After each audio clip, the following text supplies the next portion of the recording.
tika ete nkolo Yesu Kristo nzambe na biso apambola moko na biso wapi bisika biso nyonso tozwani bozali kolanda ngai évangéliste Dauphin Manata na pesi bino nyonso mbote na kombo na nkolo na biso Yesu Kristo ete yende azali mokonzi pe mobikisi na biso ya solo batu bazali koloba mingi na lolenge na bango me liloba nzambe kobongwana te liloba nzambe kotikala absolu pona biso bandimi oyo tondimeli sango malamu tondimi ete nkolo Yesu Kristo yende azali mokonzi pe mobikisi na biso yango oyo na ye epai na bino liboso betando na bino kosolola na bino na tina ya lisolo ya libatisi na kombo na Yesu Kristo poete tomoni ete bamakambo ezali ebele ezali kosalama basusu bazali kobatisa na kombo ya Tata Mwana Molimo Mosantu libatisi mosusu na kombo ya Songolo libatisi mosusu na kombo ya Mpakala me ya solo libatisi ezali na kombo na Yesu Kristo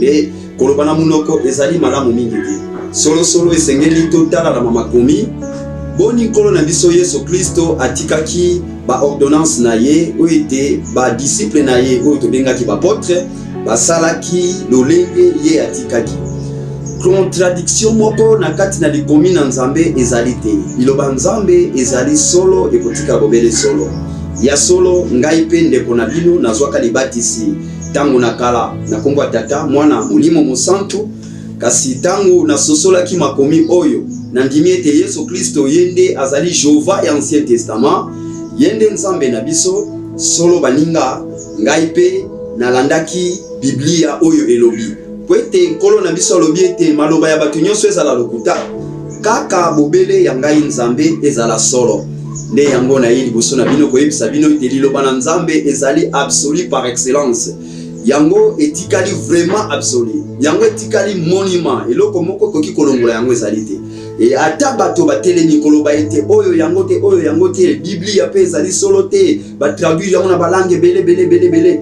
solo baningami na tiki koyebisa bino lisusu ete ndimela liloba na nzambe faillite moko ezali te liloba na nzambe ezali solo pe ekokende tu na suka na yango solo nde yango na ye liboso na bino kosolola na bino na tina ya jeune homme ya 33 ans Jésus-Christ de Nazareth oyo basusu babengi prophète oyo basusu babengi nzambe oyo basusu babengi mwana na nzambe epona ngai ndenge nazali liboso na bino naza koyebisa bino ete yende mwana na nzambe ye kaka nzambe ye kaka nyonso pona biso ba Kristo Yesu Kristo azali nyonso pona biso bien balingami po ete ya solo batu bazali kobatisa na lolenge bele batu bazali kobatisa surtout au nom de Jésus basusu bazali kobatisa na kombo ya Tata Mwana pe Molimo Mosantu kasi lolenge makomi ezali kotalisa biso ba apôtre nyonso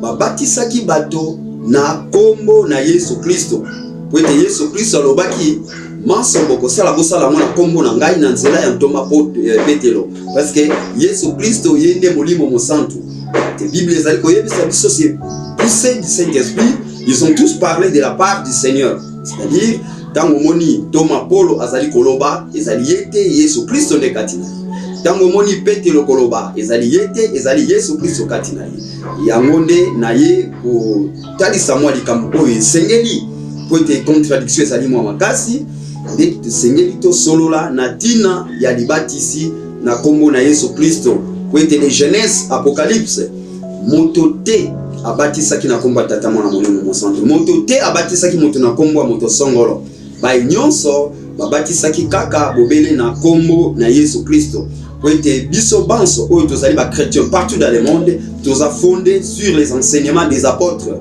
et les apôtres ont tous baptisé au nom de Jésus-Christ nde yango na ye liboso na bino balingami nalingi natanga mwa likomi moko na Esaïe 34 verset 16 elobi boye L'Éternel Élisée aucun d'eux ne fera défaut ni l'un ni l'autre ne manqueront car sa bouche l'a ordonné c'est son esprit qui les rassemblera c'est-à-dire liloba nzambe ekoki kovandisa makaka na verset mon côté esengeli okende koconsulter de gauche à droite donc de l'Ancien Testament jusqu'au Nouveau Testament nde okomona identité ya liloba nzambe tikali moko nzambe abongwanaka te tokozwa verset oyo tokosolola ekofandisa na likambo moko tozwa verset tosolola efandisa na likambo moko soki ozwi verset oyo eza na moninga te ete témoignage ami bale ezali te vandisa verset wana parce que na biblia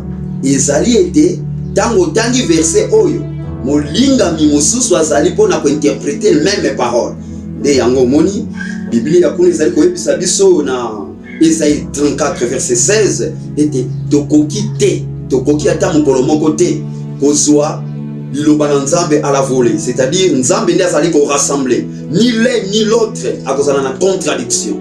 Voilà, c'est ça. Alors tozali ko solo la vraiment pona maye oyo ba apostolo basalaki yango nande ezali modèle pe ezali absolu pona biso ba chrétien nde na ndenge natanga ikomi moko ezali penza ya motuya na Matthieu 18 verset 16 natangi na kombo na Yesu Kristo likamunini bakomaki awa balobi boye mais s'il ne t'écoute pas, prends avec toi une ou deux personnes afin que toute l'affaire se règle sur la déclaration de deux ou de trois témoins.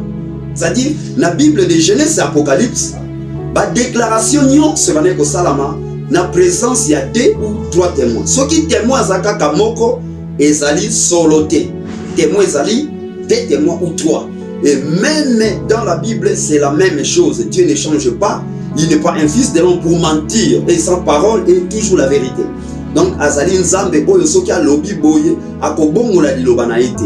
Donc, témoignage ezali pa ya batumi balemisato. Même na chaque verset, témoin moko ezali te.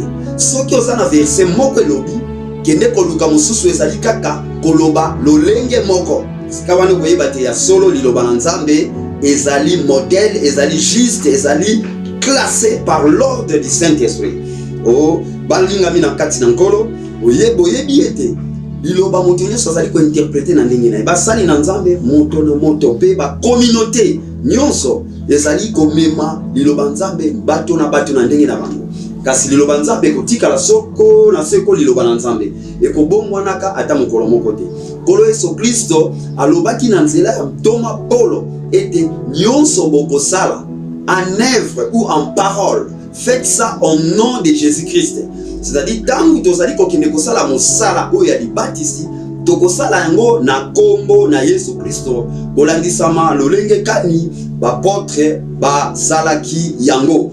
Toza na contradiction moko te. Soki moto azali banda ya évangile oyo Paul alobi ete vraiment qu'il soit anathème peut même ange auti na lola aye ko contredire évangile oyo bapotre bateyaki azala anathème, c'est-à-dire le lobanzambe ko tikala tellement absolu et ko bongwana te nzambe azali nzambe abongwana kate liloba na ye ezali solo tempelo yango mokonzi tala alobi eloko oyo kozokola kisangai libanga ekotikala likolo na libanga te, c'est-à-dire tempelo ekobukana ata trace ya libanga ekozala te.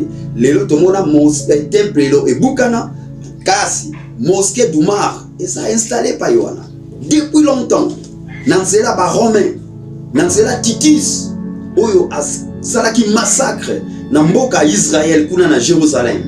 Alors tempelo ebukana ki babukaki yango lelo oyo esika wana ezali érigé monument oyo ya ba musulman to bengi mosquée d'Oumar yango nde muto fandi esika wana.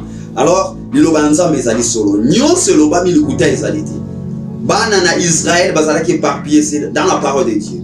Soki bakwei bapesi nzambe mokongo bakwei na nyonso nzambe azali na makoki ya kopesa bango mokongo et ezalaki mabe pona bango. Et Dieu ne change pas, il est le même hier aujourd'hui éternellement.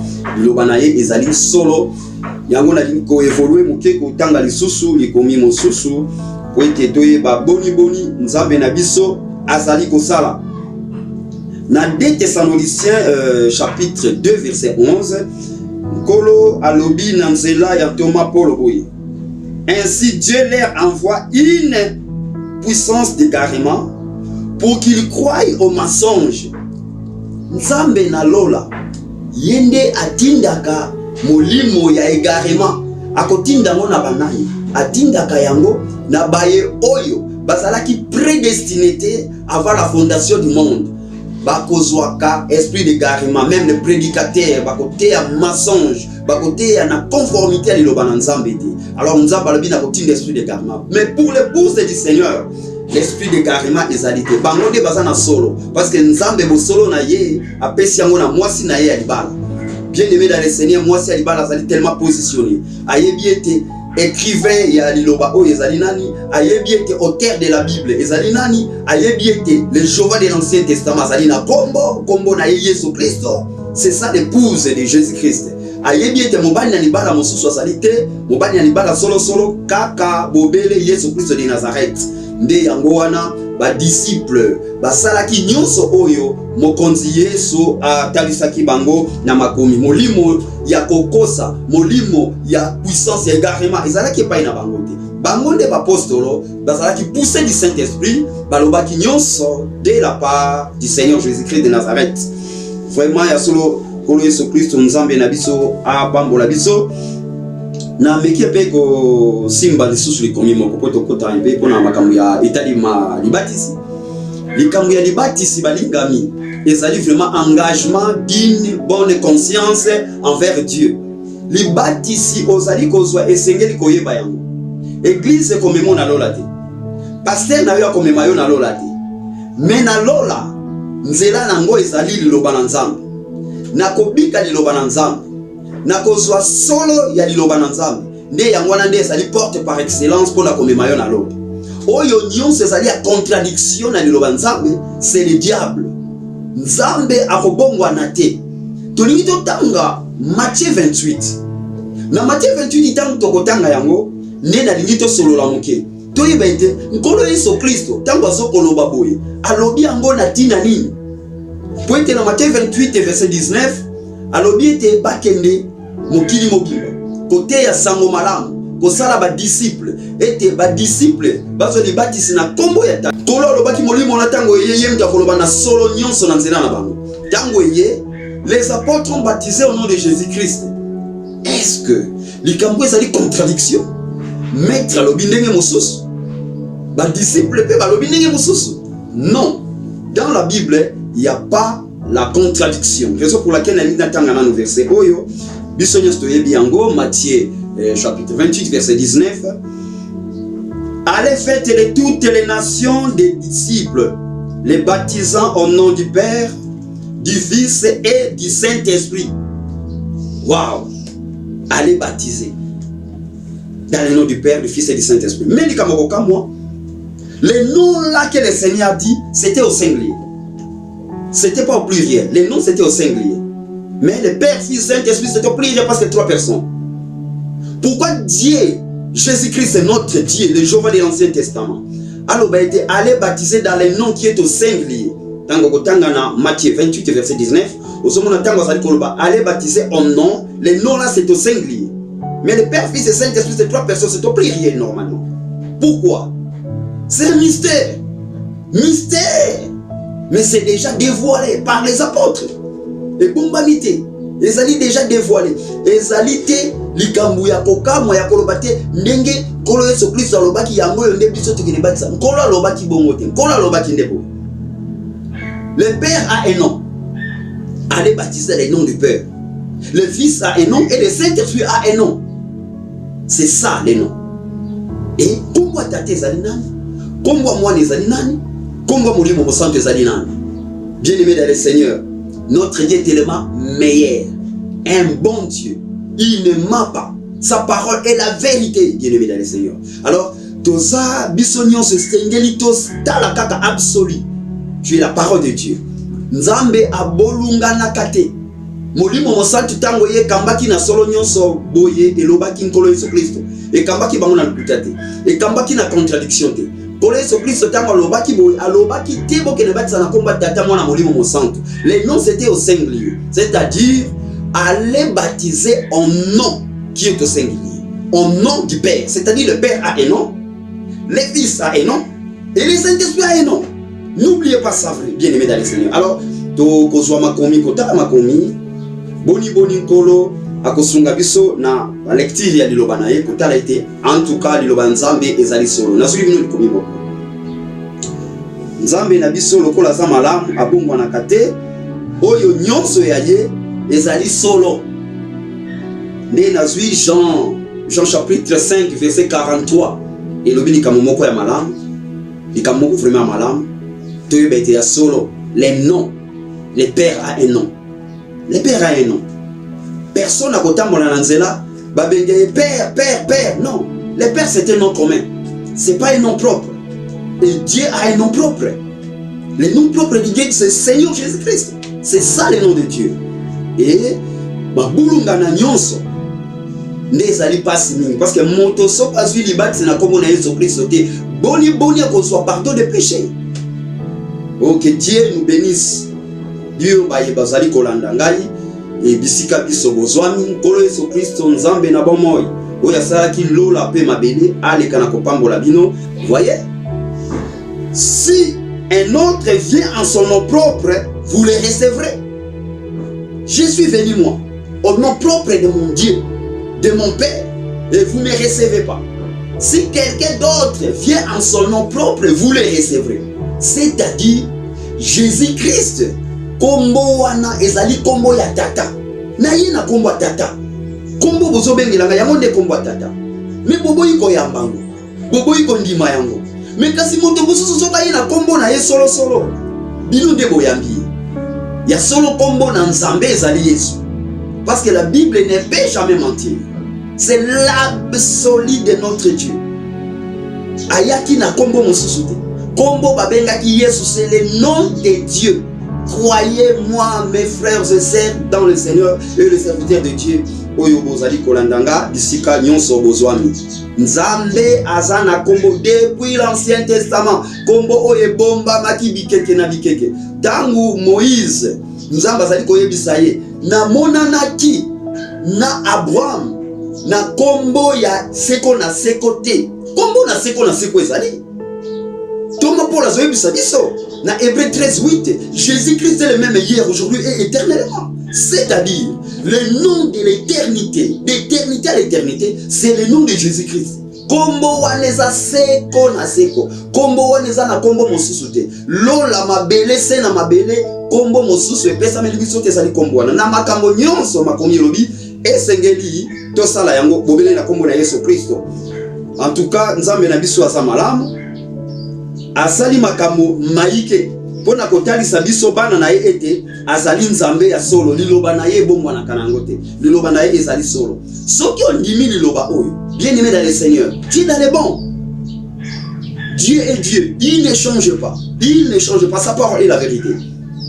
Ezali nde bindimeli ekoti monguna ye kocha contradiction. Parce que kotika la ka kondima moke boyete. Nyonso oyo eza contradiction na Bible. C'est Satan. Le séducteur. Mais liloba na Nzambe kotika la absolu, bien aimé dans le Seigneur.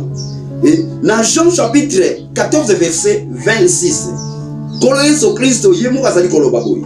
Alobi boye bien aimé dans le Seigneur. Natangi na kombo Yesu Kristo Nzambe na biso. Mais le consolateur, l'Esprit Saint, que le Père enverra à mon nom, vous enseignera toutes choses et vous rappellera tout ce que je vous ai dit. Donc le Saint-Esprit s'appelle Jésus. Le Saint-Esprit que le Père enverra à mon nom. Donc le Saint-Esprit s'appelle Jésus. Le Père il s'appelle Jésus conformément à Jean 5, 43. Jésus c'est lui le Père. Jésus c'est le nom de Père. Et le Saint-Esprit conformément à Jean 14, 26. C'est clair. C'est clair. Donc le Saint-Esprit s'appelle Jésus. Oh, c'est la victoire. La parole de Dieu est tellement merveilleuse. Mais les consolateurs, l'Esprit Saint, que le Père enverra en mon nom, vous enseignera toutes les choses et vous rappellera tout ce que je vous ai dit. Donc, le Saint-Esprit, tangu tata kotinda ya kotinda Saint-Esprit na kombo na Yesu. Tangu so kombo na molimo mo centre kosala ezali na kombo na yango. L'Esprit ce n'est pas un nom propre. Voilà la parole de Dieu. Et plus loin, Matthieu 1 verset 23. bapesi biso pe ndakisa nini na makomi oyo kotalisa biso mwana ngo kombo na ye nani. Mwana azali na kombo, ange ayaki epai ya Marie opesa ye kombo. Mwana oyo ye nde mutu akobikisa libota na ye na masomo. C'est-à-dire pardon de péché, c'est par le nom de Jésus-Christ. C'est comme Pierre a prêché au jour de Pentecôte. Au jour de la Pentecôte, Pierre a prêché comme ça. Donc c'est la vérité éternelle. La parole de Dieu ne peut jamais changer. Dieu est absolu dans sa parole. Il est juste. Et nous, pour nous, les croyants, les chrétiens, les serviteurs de Dieu, il ne faut pas ajouter, il ne faut pas retrancher. Ne compliquez pas la parole de Dieu. La parole de Dieu restera la parole de Dieu. La parole de Dieu a été déjà interprétée par lui-même, le Saint-Esprit qui est Jésus-Christ. Et Matthieu chapitre 1 verset 23. Koleso Kristo nanzela wanjo na ye atindaki epai ya ngondo Marie alobi boye. Voici, la Vierge sera enceinte, elle enfantera un fils et on lui donnera le nom d'Emmanuel, ce qui signifie Dieu avec nous. Waouh! C'est-à-dire le fils là, c'est Dieu. Emmanuel signifie Dieu avec nous. C'est-à-dire mwana oyo tango akoya ezali kotalisa ete nzambe kati na bato.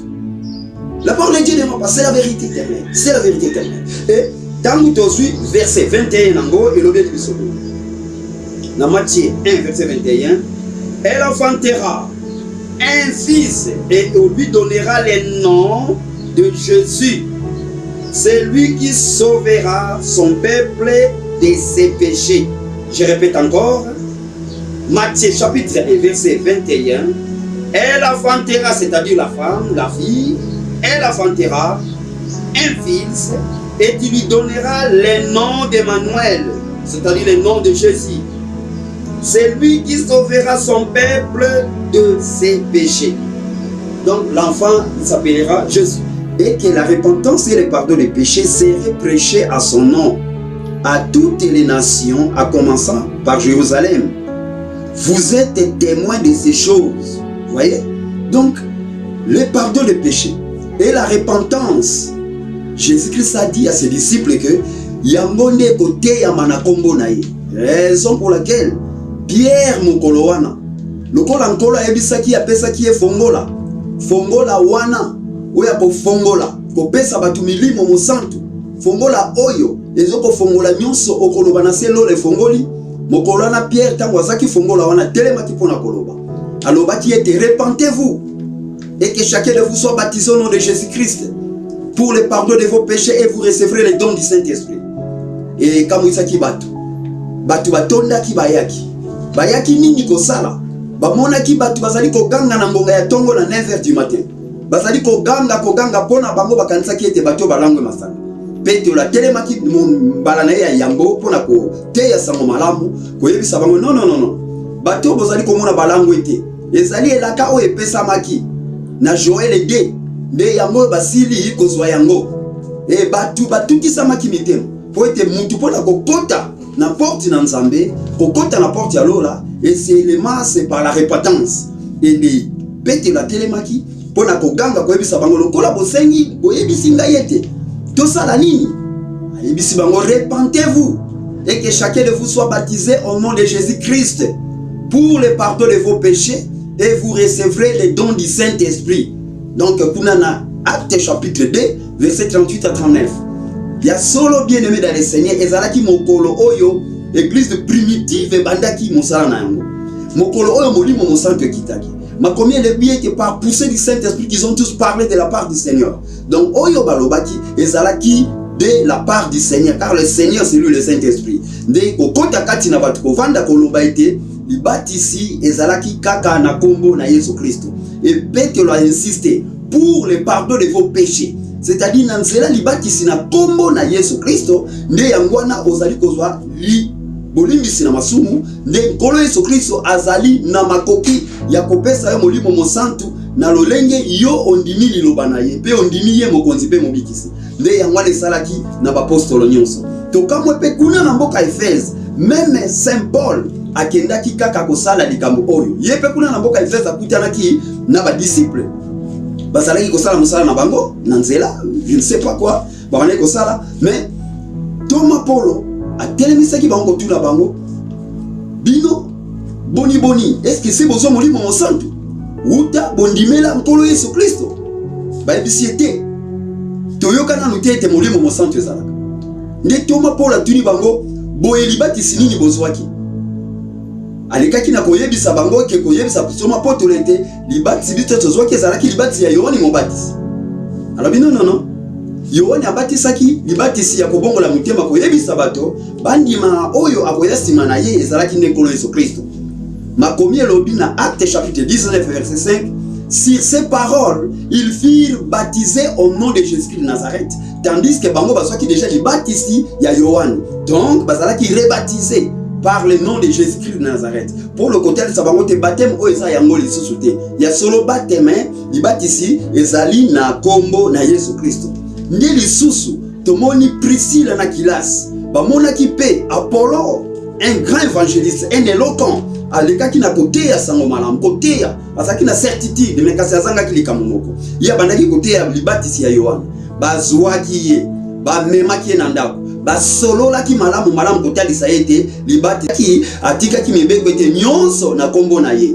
Nde Apollos azwaki vraiment ndingisa malamu, akomaki na certitude encore performance pour na koteya bato ete ya solo libatisi na kombo na Yesu Kristo. Nde libatisi wana bien aimé dans le Seigneur, soki ozwi yango na bolimbisi na masumu eza na kati ya libatisi wana kombo wana, parce que kombo mosu epesameli biso te na nyonso tokosala bobele kombo na Yesu Kristo. Ndenge apôtre Paul azali kotalisa biso kuna na Colossiens chapitre 3 verset 17, alobi ete na maloba pe na mosala nyonso tokosala tosala yango na kombo na Yesu Kristo.